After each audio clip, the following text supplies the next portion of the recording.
દિલ્હીના સીએમ આતિશી શું કહી રહ્યા છે જુઓ વિડિયો। सरकार दिल्ली के अलग अलग हिस्सों में कई सारे मंदिरों को और बौद्ध धर्म के मंदिरों को तोड़ने का प्लान बना रही है। दिल्ली में एक रिलीजियस कमेटी होती है जो मंदिरों की अगर कहीं पे शिफ्टिंग होनी है, अगर किसी भी धार्मिक स्थल का डेमोलिशन होना है, ये सारे डिसीजंस रिलीजियस कमेटी लेती है।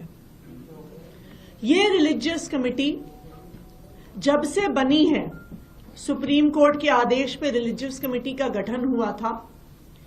ये रिलीजियस कमेटी दिल्ली सरकार के होम मिनिस्टर के अधीन आती थी और पिछले साल तक जो भी रिलीजियस कमेटी के फैसले होते थे उसको पहले होम मिनिस्टर के सामने रखा जाता था और अगर दिल्ली सरकार के होम मिनिस्टर उसको अप्रूव करें तभी किसी प्रकार का एक्शन, किसी प्रकार की तोड़-फोड़, किसी प्रकार की शिफ्टिंग किसी भी धार्मिक स्थल या मंदिर की होती थी। लेकिन पिछले साल दिल्ली के एलजी साहब ने यह आदेश दिया कि किसी भी धार्मिक स्थल का डेमोलिशन लॉ एंड ऑर्डर का मुद्दा है और लॉ एंड ऑर्डर का मुद्दा होने के नाते केंद्र सरकार के अधीन आता है और एलजी साहब के अधीन आता है।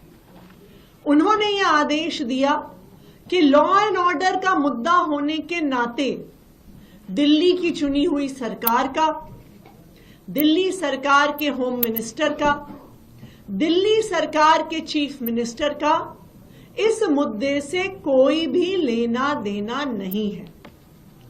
इसीलिए अब जो रिलीजियस कमेटी है वो सीधे तौर पर केंद्र सरकार के अधीन आती है।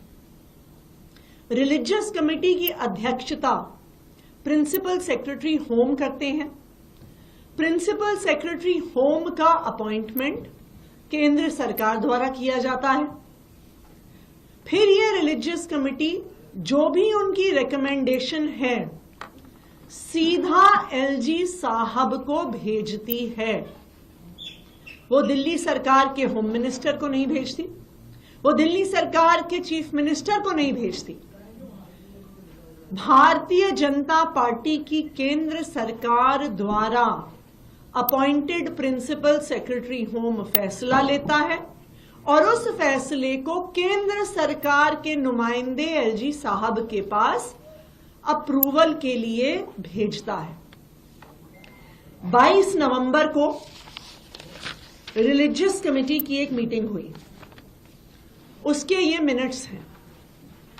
ये मिनट्स मैं इसलिए दिखा रही हूं क्योंकि कल जब मैंने एलजी साहब को चिट्ठी लिखी तो उनके ऑफिस ने कई मीडिया वालों को कहा कि ऐसा कोई भी निर्णय मंदिर तोड़ने का नहीं हुआ। यह सरासर झूठ है। 22 नवंबर को रिलीजियस कमेटी की मीटिंग हुई है और उसमें कई मंदिर तोड़ने का फैसला हुआ है। सबसे पहले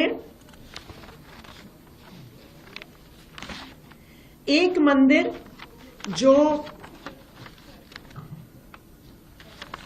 26 ब्लॉक वेस्ट पटेल नगर में है, उसके बाद एक मंदिर जो पॉकेट एंड दिलशाद गार्डन में है, एक मंदिर जो बी ब्लॉक सीमापुरी में है, एक मंदिर जो 395 गोकुलपुरी में है, एक मंदिर जो न्यू उस्मानपुर फ्लैट्स के गेट नंबर 1 के पास है, एक हनुमान जी की मूर्ति जो Ambedkar park B3 block Sultanpuri में है और एक बौद्ध धर्म का धार्मिक स्थान, बौद्ध धर्म का स्थल जो पार्क आई ब्लॉक आई सुंदर नगरी में है, और इस बौद्ध धर्म के धार्मिक स्थल पर बाबा साहब अंबेडकर की एक मूर्ति भी है। तो ऐसे कई मंदिर जो दिल्ली के अलग अलग हिस्से में हैं, जिसमें सुंदर नगरी, सीमापुरी, सुल्तानपुरी, वेस्ट पटेल नगर, न्यू उस्मानपुर शामिल हैं, कई मंदिर तोड़ने का फैसला 22 नवंबर को रिलीजियस कमेटी ने लिया है। रिलीजियस कमेटी के जो ये सारे मिनट्स हैं, इसको हम सारे अपने मीडिया के साथियों के साथ शेयर करेंगे। इस फैसले के होने के बाद ये फाइल भारतीय जनता पार्टी केंद्र सरकार के नुमाइंदे जो एलजी साहब हैं, उनके पास भेजी गई। एलजी साहब ने इस फाइल को अप्रूवल दे दिया है और अब चाहे डीडीए हो, चाहे एमसीडी हो, चाहे दिल्ली पुलिस हो, चाहे जो वहां का डीएम एसडीएम हो, वो इन सब मंदिरों को तोड़ने की तैयारी कर रहे हैं। सब पुलिस वालों को इत्तला हो गई है कि पुलिस फोर्स उनको देनी पड़ेगी मंदिर तोड़ने के लिए। आप सबको याद होगा, पिछले साल भी इसी तरह पटपड़गंज के एक इलाके विनोद नगर में शनि मंदिर के